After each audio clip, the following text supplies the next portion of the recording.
Welcome, everybody. My name is Matt Stephans with An Exceptional Life, and this is Coach to Coach. And with us, we have Andrew Poles of Andrew Poles Performance Coaching. Thank you for being with us today. Totally my pleasure. I'm glad to be here. Wonderful. Well, we're glad to have you. Uh, I'll talk more about your background in a second, but first, we always like to start with a few questions. And so Okay. the first one is, what makes you unique? Uh, I think what makes me unique is probably the same kind of thing that might make many coaches unique, which is the kind of coaching that I do, which I'll talk about in a second, has kind of emerged from the confluence of so many critical events and pathways that my life has gone down personally and professionally into kind of like, Bruce Lee's Jet Kundo, like an amalgamation of styles that was his style all his own. I've had some really challenging times in life as a dad, as a business person, in the pursuit of my dreams, and I've had incredible training and victories in different areas of my life. And all of those things have come together into a kind of coaching that I do that because it pulls from my own lived experience of succeeding and failing, of training and being trained. Um, it just winds up being my own version of, I hope I'm saying this right, Jet Kundo, I love it. that amalgamation of experience and as lived learning. And so I focus on, I call them the dreamers. So I'm an executive and business coach, and I like to work with the dreamers who really dare to pursue a dream that is unlikely to happen, but is deeply meaningful to them. And I focus on what I call visionary founders with families. So they're men and women who have a real vision for their company that's about more than profit. And they want to do very well financially, but that's not the primary driver. And their life is about more than business. And they have families, and they have the struggle that any entrepreneur has to try to make all of that really work and be a match for what they dream is possible. So those are the people that I love to serve. And I pull on my experience as a consultant and a business person and an entrepreneur, and as a professional coach, as well as a father and a husband, and a brother and a son, to provide coaching in all the different areas of life where my clients are challenged and where they have a dream. So that's how I'd answer your first question. I love it. I love it. What I really hear in there is using the expertise that you've gained in different styles of coaching to really create your own. Yes, I think I that's love right. it. That's wonderful. Well, the second question that we always ask is, how do you or your client know if you've won your game, whatever that might be? Well, I have two different kinds of coaching offerings right now. One of them is a one-on-one executive and business coaching offering, and the other one is a group offering. So let me just talk about the one-on-one, just to keep it short and simple. Sure. With my one-on-one clients, their engagement, even before they sign up to work with me, starts off with a process of envisioning what I call what they would have their life and business look like if I gave them a realistic magic wand. And this is how I get people into the business of dreaming. Is I tell them, what a realistic magic wand does is it's realistic in the sense that anything you're going to use it to make happen, is possible because you've seen other people do it. So it's totally realistic. But on the other hand, for some reason, for you, it seems out of reach. So for whatever reason, you don't think you can do what lots of other people have done. But if you could, that would be magic for you. And so we go through an exercise where people start to envision in the key areas of their business and their life, what would it look like a year out from now if you had that realistic magic wand?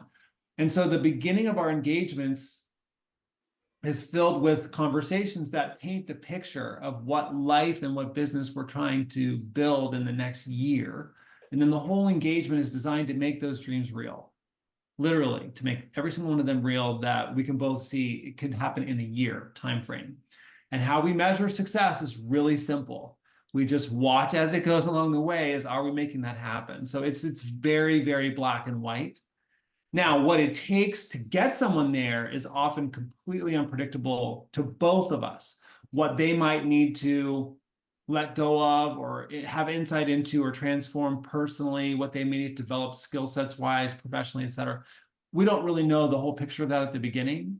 We have a good starting point, and then it evolves as we go along. But my job as the coach is to keep my eye on that final picture of what we're building and to make sure everything we do every week is moving towards that goal. I love that, right? You know what the end result is, but there's no defined path to get there. But it's very simple at the end. We're either where we said we'd be or we weren't. Exactly. It's It's straightforward. very simple. I love Yeah. that. I love that. And then the final question is, how do you hold people accountable? Well, I talk about accountability on two different levels with people. That's one of the key pillars of my coaching programs is accountability. And I love that you're asking this question, Matt, because um, the interesting thing about accountability is that no one ever produces the same level of results when the only person they're accountable to is themselves as they do when they're accountable to another or to others. Something even as simple as if anyone, listening to this has ever worked out with a trainer or in a group class where there's a trainer who kind of goes around, when that trainer's eyes are on you, that you do more sets and more reps and you work harder than when no one's eyes are on you. Yeah. And so one of the things that I do to hold people accountable is at the level of their agreed upon actions that they said they would take or the results they said that they were going to produce in some given amount of time. It's usually a week. And so I'm just there to check in as someone who's like, yep, well, you said all these things were going to happen. How'd that go? And they have to report to me before each call. So there's a form they fill out online each week saying, this is what I said I would do. Here's what I did or didn't do. Here are the results I produced. Here's where I'm challenged this week. So they're constantly in a rhythm with me of having to make promises and then report on how that went. And I think that is a great rhythm for my clients so that they know I'm going to be watching. So they definitely don't just blow it off. Okay. But then the other thing, and I think this is probably more important, is that I tell them when they engage with me that really my job is to hold them accountable for being who they know they were meant to be and for producing what they're actually capable of, even if it goes way beyond what they think they're capable of. My job is to hold them to account to that and to do it from a place of non-judgment. So when there is some kind of, breakdown in the results or whatever, that I always make sure that's an opportunity for them to see something about how they perform or how they strategize that could be improved, right? That when they look there, they can see, oh, that's why I didn't keep that promise because I didn't have this thing in place. So that every time they don't accomplish something they're out to accomplish, it's an opportunity for them to grow in some way. It's never an opportunity for them to feel bad about themselves or be judged. And I think that's that environment of accountability where it's always nurturing, but it's always holding that line of, yeah, but you are actually capable of doing that. So what happened is an environment inside of which people really grow and blossom. So for me, accountability is about that bigger picture. I love it. I love it. I mean, we could do an hour on accountability, and for all I know, we may do half an hour here, right? Okay. Yeah. Uh, I love I love so much of what you have distinguished in there, right? Taking out the morality, the blame Hmm. from did I do what I said I would do or didn't I? Right. So that we can just get into the analysis of great, how do I be more reliable in the future? And you know, prior to my time as a coach, I played poker online for a few years. That's how I paid my bills. Yeah. And it was at the advent of people inventing programs where you could record your own play and have it Hmm. analyzed. Interesting. And one of the biggest failures for poker players is playing too many hands, like voluntarily putting money into the pot when you do not have to, where you are already behind. And at the time, it was generally regarded that you should play about one out of every 4 to 5 hands. And nobody only wants to play one out of every 4 to 5 Yeah, hands. that's right. That's right. That's right. Yeah. So Yeah. people be like, yeah, no, no, I play, I know, I'm really good at it and everything. But then when you turn that software on, even though nobody else is looking at, you're going to be the only person, right? So many people would report, yeah, I had a 6 and I felt good, but I was like, no, this is going on my stats, right? Like All I right. know it's being measured. Yeah, yeah. And it's I love Yeah. what you point to because so many of us, I think, get frustrated and upset that I'm not able to hold myself as accountable Yeah. as I should be able to, or Yeah. as I am to other people. Like with your example with the gym, even setting aside the trainer, just knowing Bob's going to be at the gym at 7 o'clock means Yes. I don't really care how I feel at 6:45. I'm not going to stand up Bob. Exactly. Yeah. And Yeah. so many people, in my experience, get frustrated that I should be able to do this just through willpower and myself. Yeah. And I'm like, it should don't enter into it, pal. You aren't. That's all that matters, right? How do we create the structures to increase your level of reliability? Yeah. Yeah. I think that's great. I'm glad you pointed that out because I find the same thing that people have, and this is one of my core messages for my one-on-one coaching practice is that you already have what it takes to be really successful, but you just don't have everything you need to do Mm, it. And so when people are in that position where they have what it takes, so they know themselves as a performer, they've been a star athlete, or they've always been really strong in their previous employment, et cetera. And in my case, now they've gone and started a business. So this is typically for me a first time founder slash CEO. okay.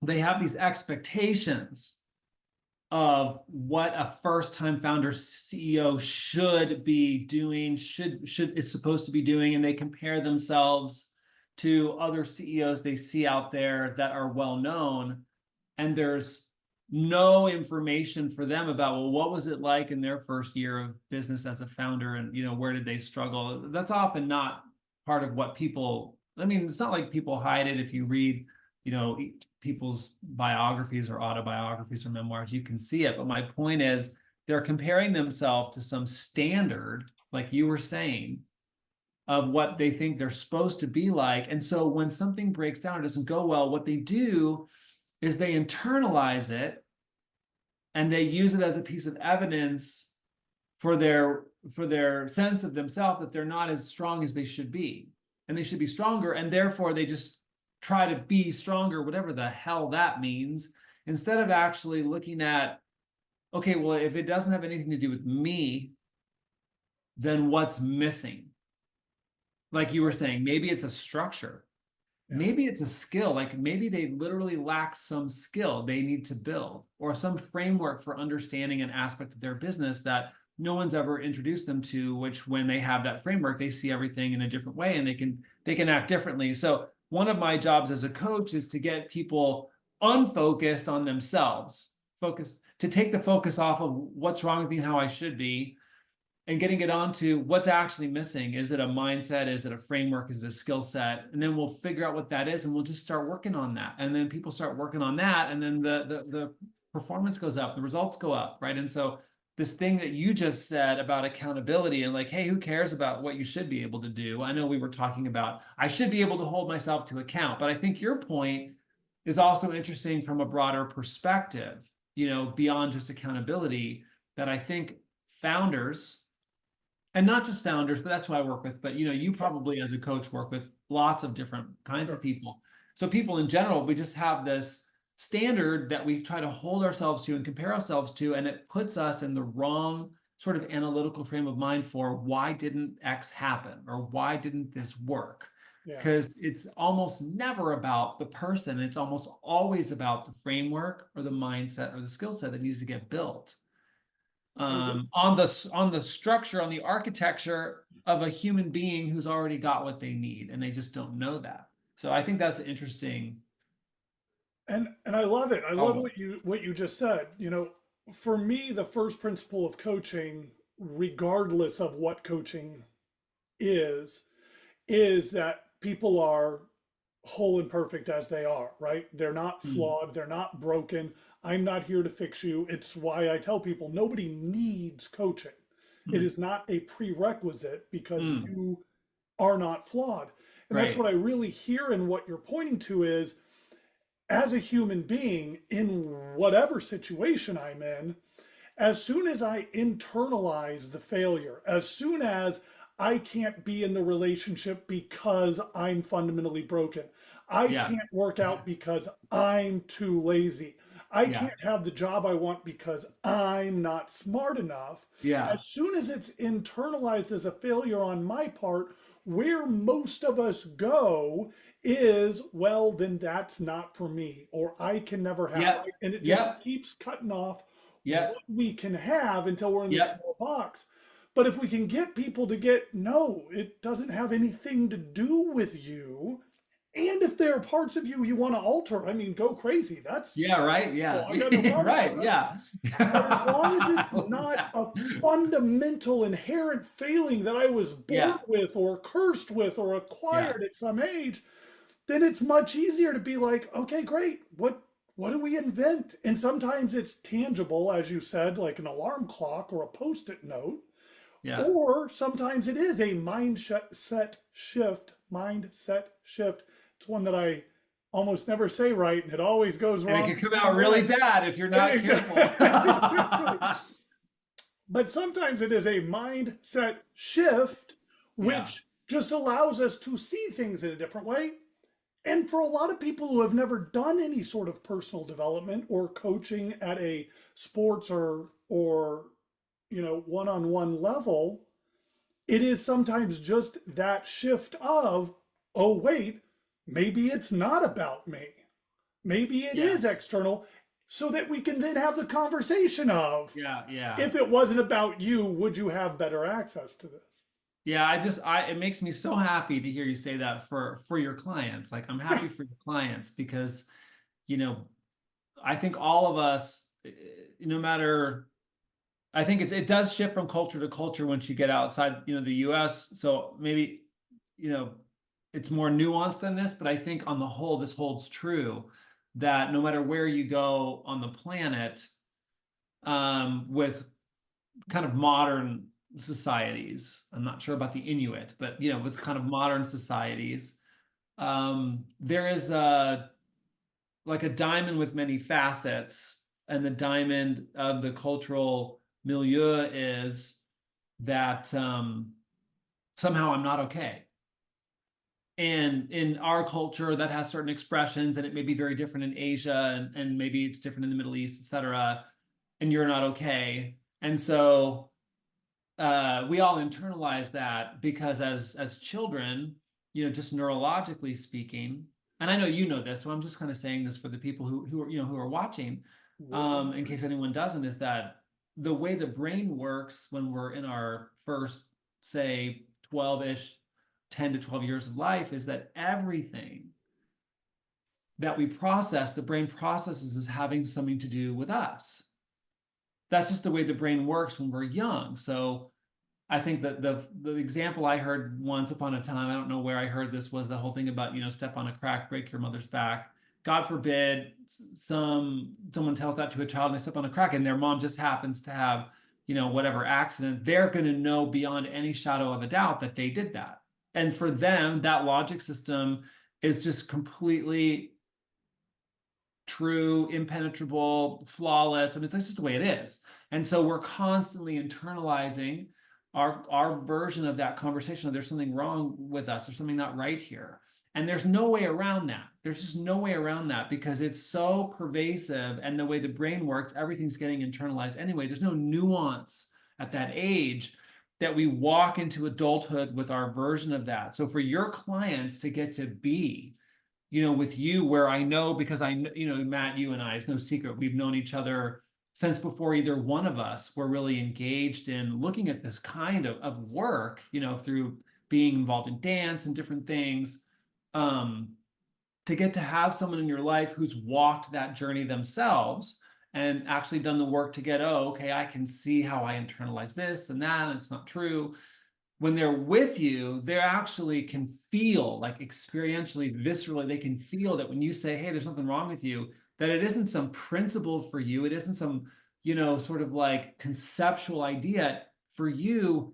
It's real because you've walked it, right? So your clients get to be in the presence of that sense of wholeness that you want for them. And that's why you're effective at doing that, because it isn't a theory for you. It's something you've worked through.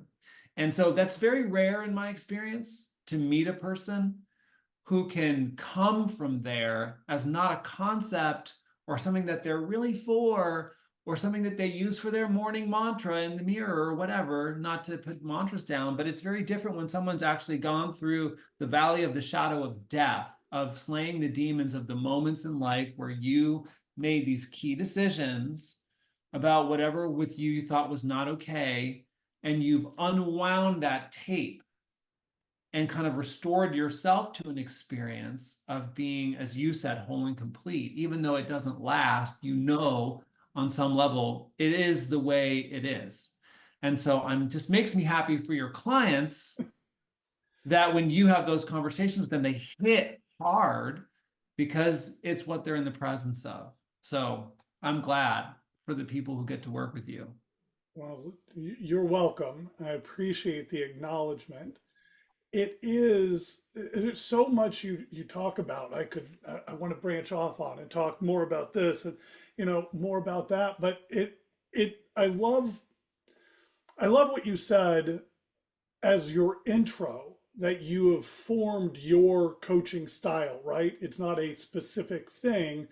It's, I don't even want to say amalgamation, right? It's a distillation or a creation. And what I tell my clients is, you're going to know more about me than you ever thought you would want to.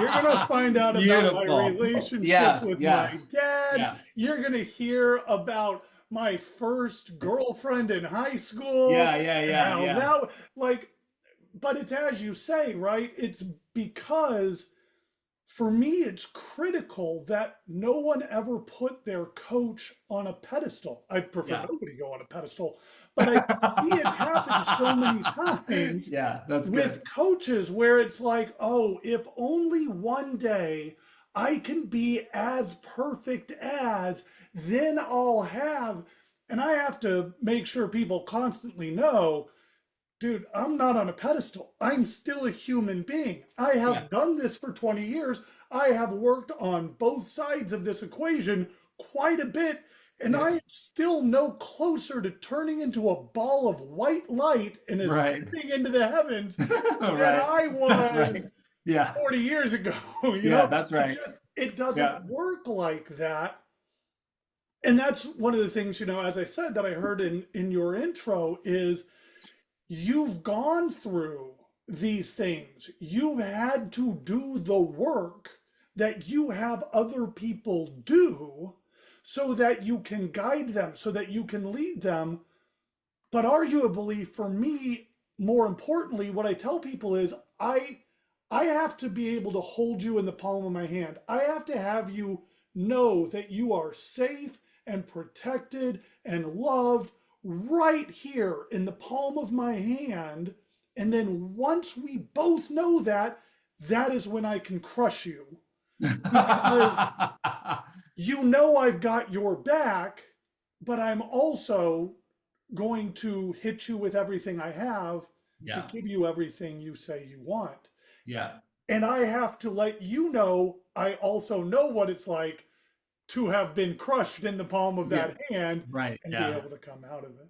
Yeah. So I just love it. Great. Well, Yeah. what else? What is it? are you willing to share, some of the training that you've done or how you've amalgamated it or what your favorite distinctions are? Well, I'm happy to do that, but I had a thought based on what you just shared. So let me just, Please. and I think I'm betting this is true for you too, although you and I haven't talked about this. But one of the things that I find is necessary for me to be the best coach that I can be. I think I'd be a good coach if I didn't do this, but I think this is one of the things that makes me a great coach for the people for whom I'm a good match, is that I press upon myself to stay in the crucible, that hot crucible of those places in my life where I feel limited, and to push through those all the time so that I'm constantly in that game. Like for me, there is no rest. I'm a rolling stone, gathering no moss. And just to give you an example of what I mean, um, is it okay if I share a story? Is it Absolutely. that cool? Okay. So We're just talking. There's okay, a cool. lot of So people Matt, I'm eavesdropping. sure you have a similar ritual, but every year at the end of the year, I do a retrospective and I look back on my year and I kind of go through a questioning process with myself about what did I really set out to accomplish this year? How'd that go? Um, what am I really proud of? Is there anything I really regret? And I kind of go through it in such a way that I can look at the year as a whole, like as if a calendar year were like a meaningful chunk of time, as if a calendar weren't made up, as if it were like a real epic in my life. And I look at that and I just work with it until I can be like, wow, like that's amazing. Like what an incredible way to spend a year. And then I just put that aside and I look out into the future of the next year. And I kind of take myself through my own magic wand exercise, like I talked about, except rather than thinking about it from the perspective of outcomes, I think about it from the perspective of what's the theme for this year? What do I want to be up to this year as a theme? And then the theme will give me ways to come up with goals that help me measure in ways that are measurable. How am I doing on living my theme for the year? And so in 2021, my theme for the year was accomplishing the seemingly impossible. And how I came up with that is I look back on my year and I had accomplished so much in that year that I just didn't think I was going to do. And I had become comfortable. I was just sort of coasting. I had a great list of clients. The finances were all working. I had built this business from scratch and it was just going great. And I noticed that I was like, oh, I'm just kind of like, everything's good. I don't really need anything, but I just feel comfortable. And I don't think that's fair to my clients because they're not comfortable. They're really in the press. And so I was like, what? Let me just go ahead and lean into accomplishing the seemingly impossible. Let me see if I can come up with something worth doing, that would also be a thematic thing. And so here's an interesting thing that happens when you do this. So at the same time I do this, I'm reading this cool book called Born to Run. And for anyone who's at all interested in fitness or running, you should read this book. It's a great book. And in this book, there's a story about a little city in Colorado called Leadville that plays a key role in the story of this book. And so I read the book and I'm telling Elizabeth all about it. Elizabeth's my wife. And she says to me, and this is about a 100-mile foot race. It's a 100-mile ultra marathon that takes place in Leadville, Colorado. So Elizabeth says to me, hey, I think there's a documentary on Netflix about this. Why don't we watch it? And I'm like, yeah, let's do that. And I don't watch documentaries at this point in my life. At this point in my life, I just want candy on the TV. I want to watch I don't know. I want to satisfy my vampire fetish. I want to watch, whatever. Okay, I think so I we think in watch this thing. 2021, a lot of us felt that way too. I think it Exactly. relates. So let's see. We watch this Leadville thing, and it turns out it's not about the foot race. It's about a 100-mile mountain biking race that also takes place in Leadville. And so these people are riding their mountain bikes at 10,000 feet of elevation for 100 miles on terrain that even the runners have difficulty getting over. And you can run over some stuff that riding over is like impossible. Okay. And so we're watching this thing, and I turned to Elizabeth and I'm like, oh my God, because I love to mountain bike. But here we are in Austin, you and I both, and there's no mountains here. There's hills, and the hills are like 5-minute long hills. We're talking about miles and miles of mountains in Colorado. I'm like, oh my God, I could never do that. That's what I said to Elizabeth. I could never do that. And she just stops the action. She turns to me, she goes, What are you talking about? You could totally do that. And you know, me being the arrogant ass that I am, I kind of chuckle. I'm like, honey, listen, you don't ride bikes. You don't know what you're talking about. I'm like totally patronizing her now, right? I'm like, you don't even know what you're talking about. I'm like, I could never do something like that. I'm telling you. And then she gets super serious with me. And she's like, no, you're wrong. She just stares at me. She says, no, you're wrong. She goes, if you wanted to do that, you could do something like that. And however she was looking at me and however she was being with me in that moment, it rocked me back. Just like what I was just talking about with how you are with your clients, she was being that way with me. Like she wasn't like a theory for her. This wasn't like, oh, I'm your cheerleader. Like she knew in her soul, she's like, if you wanted to do that, you could do that. But I was like, there's no way. So this whole thing rocks me back. And then I'm like, oh God, here it is, the seemingly impossible, right? And I'm like, oh, so now this theme is, you know. So anyway, I go through like weeks of suffering over, am I going to do this or not do this, whatever. And I decide ultimately to do it, Matt. And so I, you know, I hire a coach and I start training. Okay. So this amazing thing happens when I'm trying to figure out, why does this seem so impossible for me? As I decided, I've never tried hypnotherapy before, so I'm going to try hypnotherapy, just see how that goes. I go to see this hypnotherapist. First session, she says, well, what do you think all this is about? Before we start doing the hypnosis, like, what do you think this is about? And out of nowhere, I had not thought about this. Just this memory comes up of being 13 in high school. And in 13 in high school, I joined the wrestling team as a freshman. And I was on the varsity team right out of the gate because I was the only person on the team who was so small that I could wrestle at 98 pounds. I was wondering no if one else was that small, right? Otherwise, I totally wouldn't have been on varsity. So anyway, but it turned out I was really good at it. I won my first couple of matches by pin. I got my varsity letter. It's going great. I'm like, hey, maybe I'm, you know, good at this wrestling thing. So we're into the season. I'm in this high school where I'm being bused because we're desegregating the city where I grew up in Phoenix. So I grew up my first 13 years of life in this very small little white Jewish bubble. And now I'm in this high school where white people are a minority. There's fights breaking out on campus that aren't like the fights we had when I was a kid. These are people hitting each other with bottles, scratching each other's eyes. You know, like people are getting hurt and it's kind of dangerous. It's nuts for me. Okay. This is not what I'm used to. So one day I'm in the front of the school getting on the city bus to go home. I'm in line and I feel this bump in the back of my leg. And I turn around and there's a kid there with a knife on me that I don't even know. In public, out in front of the school, got a knife in my face. And it occurs to me, this guy either just stabbed me or tried to stab me in the back of the leg. And the next thing I know, the kid is being thrown up against the bus by my best friend, who, like you, is enormous. The knife goes flying out of his hands. I see it skid across the concrete. And then the next thing I know, I'm on the bus headed home in total shock. So I go home. No one's at home. I like take off my jeans to see if there's a cut in my jeans or whatever. There's no cut in my jeans. So I'm sitting there saying, this kid is going to kill me. Like, this kid is crazy. So I got to make it look like there's a cut in my jeans so they'll believe me when I tell them this kid had a knife. So I cut a hole in my jeans with the scissors. Okay. Because I got to get this kid kicked out of school because I can't go to school with someone who's crazy enough to stab me in public. Yeah.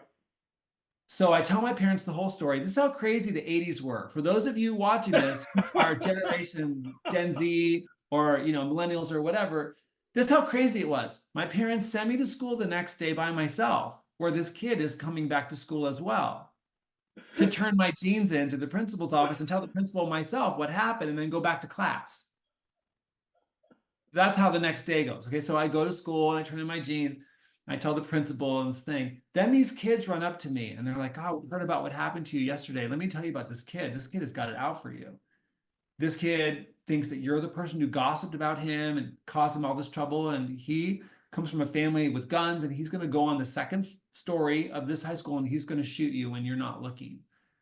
That's what they say to me. Okay, now listen, I'm 13. I'm in this new school where crazy shit is happening. And so for me, that seems very plausible because someone confronting me with a knife in public the day before seemed completely implausible. So now it all seems plausible. Yep. So now I am freaked out. I am terrified to go to school. But I can't tell anyone I'm terrified because I'm a freshman in this high school and I don't want to seem like a scaredy cat. So I don't tell anyone what I'm feeling.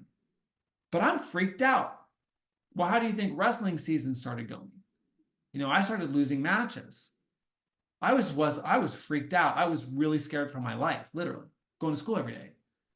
So I started losing matches. So like you were saying, so then I internalized this. I just decided, oh, I guess I'm not one of those kids who can do hard things. I'm just not one of those people.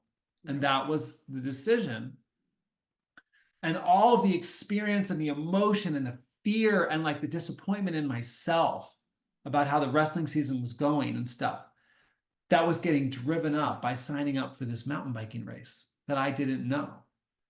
That was making it seem impossible, but it was also making it seem so much scary. Like I was scared to ride my bicycle because I might fail, because it might be one more nail in the coffin. And so all this stuff in my life is coming up because I take on this seemingly impossible goal. Why? Because it's really important to me that when I'm on the phone with my clients, that I have something to bring from my life that's authentic, that when they're up against it, I can somehow connect with what they're going through and find something to bring that makes the difference. And so I go through a year and a half of training. Year and a half, because the first time I tried to do this, I failed at it. I didn't make it the first attempt in that race. And so a year and a half of training, what happened for me is this thing went from being a miracle to being mechanical. It went from miracle to mechanical. And I just started to get, no, you got to eat this way, you got to train this way, you got to sleep this way, you got da da da. And my second attempt, I did it. I completed this 100-mile race. And the day of the race, I was sick. So I felt horrible. My body was struggling. It was such a disappointment. I thought I was going to be able to finish in this certain time window, but I couldn't. I just couldn't do it. But I just kept going and going and going. It took me 15 hours to get this thing done. By the time I was done, the race was over. Everyone had left. I had to use my lights on my bike. I had to lift my bike up over this fence that they closed on the finish line and hop over the gate to be able to finish. And I did it. And when I got to that finish line, let me tell you, man, something just like, I couldn't believe that I had done it. I couldn't believe it. And all the stuff from the wrestling and the stabbing, all the stuff, it was just like, yeah, that was all bullshit. That was all bullshit. Yeah. It had nothing to do with me. And so this thing about going through stuff and this thing about being able to give something to your clients, my motto is you can't give away what you don't have. You don't have money, you can't give away money. You don't have time, you can't give people time.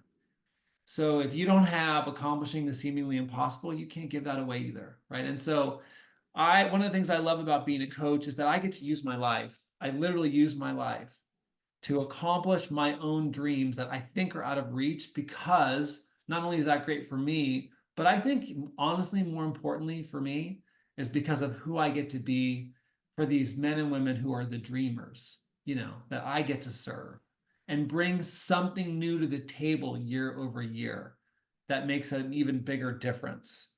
So I just think being a coach is the best thing in the world, because I get to live my life that way, to be of service. So I just wanted to tell that story on the heels of what you said before we jump into some of the other things and the distinctions or whatever, because to me, that's a deeply meaningful opportunity of my relationship with my clients, is to have what their life is about push me to have a life I never would have had if I weren't a coach. It's so great. So one, thank you for being willing to share that. What I really hear in there, and it's one of the things that I tell my clients, is my typical client ends up having similar brain patterns to me. They see the world in a certain way, right? Yeah. It's not I am a life coach in Austin, and I am nothing about what somebody thinks about when they hear life coach in Austin, right? I'm sure that's true. So I tend to have that kind of client as well. But one of the things I tell them is I'm just coaching myself most of the time. They just happen to be listening, right? Yeah, it's so good. It's it's Yeah. if you want to know like what kind of person needs coaching, it's me because I have to do this It's so 18 hours a week. good. You get away with one and a half, right? But I need this immersive because, as you said, I have to hold myself to a standard that I'm going to be holding other people to. And look, people smell hypocrisy, right? Yeah, yeah, yeah, Somebody, that's right. if somebody's like, my relationship with my husband just isn't what I want it to be, and I feel like they don't listen and we can't communicate well, and I feel like, he or she is not trying, I can't be like, yeah, what are you going to do, right? And Right, yeah, that doesn't fly. My right. relationship with my partner has to be Yep, impeccable. yep. And so I love what you point to, right? You continually hold yourself to a standard that you hold your clients to, because without it, it's It's just inauthentic. It's all theory. There's no power. Like they don't get anything from it. What makes a coach powerful is whatever they're coaching people in is who they are. It's not something they understand. It's who they are. That's why it hits so hard because you're in the presence of it, and without that, it just doesn't hit hard. Now, maybe it hits hard in the domain of learning, which is valuable. Like if you want to learn marketing, you want to learn, a sure. skill or whatever. Yes, like in that domain, you can learn a theory and have it make a difference. But in the domain you and I are talking about, where someone fundamentally alters their ability to perform, to relate, interact in places where they're stuck, it's not enough to just have a theory. You need to be in the presence of someone who is what they're talking about, because then it forces you, like Elizabeth telling me, you don't get it. You could do this. It literally rearranged my freaking molecules when she said that. It was the face that launched 1,000 ships. It was that moment, and so uh, being that kind of person, for me, that's what a great coach is, and the kind of coaching you and I do. Now, again, there's lots of kinds of coaching, but for the kind of coaching you and I do, that's what makes a great coach great. Well, and I'll expand that even, right? One of the examples I give is, you and I have already dated ourselves in this conversation, right? So, for me, it was Jordan before it was LeBron, but Phil Jackson was not a better basketball player than Jordan Right. was, right? Exactly. Phil Jackson was not out there saying, you got to keep that elbow in, Michael, right? The beauty of a coach is not in I know more about a subject than you do. That's a teacher. And teaching Yeah. is valuable. I'm a big fan of being taught. Yeah. But coaching is being able to hold somebody to a standard, being able to see inside of somebody something they don't see about themselves. And to go back and touch on your story and some of the stuff that we've talked about, you said being up until about the age of 12, we make everything about ourselves. We internalize everything. The world has happened the way that it did because of something about me or some things about me. And I mean, I would argue at some level we still do that past the age of Absolutely. We 12. just have the ability to think beyond that. Correct. Yeah. But everything that happens to us after the age of 12 is built upon Yep. everything we've learned up until the age of 12. So it's all built upon this faulty Yep. foundation, Yeah. right? Yep. And so people are like, are you going to make me talk about my mom? No, I'm not going to make you talk about your mom. I don't care about your mom. The catch is, I am going to make you talk about why you think you can't accomplish X, Y, or Z. And there's a good chance it's going to go back to something that happened when you were 5, 6, 7, 8, 9, 10, 11, 12, 13, 14, Right. 15 years old That's right. that you still reference as truth. Yeah. So that's Yeah. great. Great. Well, I know we're nearing the end of our time. Is there anything else you want to talk about? Anything you want to cover before we finish this off? Um, I don't know who the listenership's gonna be for this one. No one ever knows. So I'm looking at like what could you and I talk about that might, be really valuable for people. And I think maybe if there are people watching your show who are coaches, maybe you and I could kind of talk to that briefly. And then people who are watching your show who aren't coaches, but maybe who aren't being coached, but they're thinking about it. Maybe we could speak to that. I don't know. Do you think that might be valuable? I would love that. I think if there's people watching this who are coaches, um, I think one of the hardest things that all of us coaches need to go through to really come into our own as coaches is our own self-diminishing view. I think there's it's hard, I think, as a coach to get a sense of there's what I've been trained in and what I've inherited as ideas from others, which all of us have as a foundation, and we're standing on the shoulders of that at best. We're standing on the shoulders. And then, in many cases, it's like all we do is we coach people in something that someone else created, et cetera. And I think that paradigm of inheriting wisdom or being a part of an ongoing conversation that's been going on for many, many, maybe even, hundreds of years and constantly getting developed, it kind of gives us a sense of, well, what do I have to offer? What do I have to offer? I'm just teaching someone this other thing.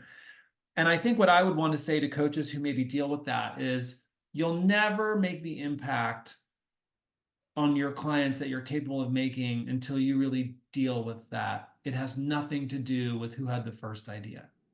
Mm, It just literally has nothing to do with that. It is completely irrelevant. I always give credit to the people who've given me wisdom so that people know where it comes from, because I don't need credit for the idea.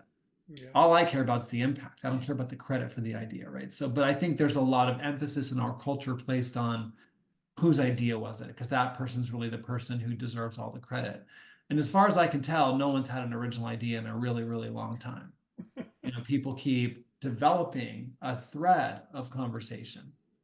But anyway, for the coaches, you got to do business with that. You got to actually deal with that. You coaching someone in this set of ideas that you inherited and someone else coaching someone in that set of ideas that you both inherited, it's not going to be the same call. And it's not going to be the same outcome, because part of what goes into it is your lived experience and your heart and who you are, what you care about, and the relationship you build with that person. And that is ultimately what makes the biggest difference, is the relationship you create with the person you're coaching, through which comes all of the inherited wisdom or original wisdom or whatever.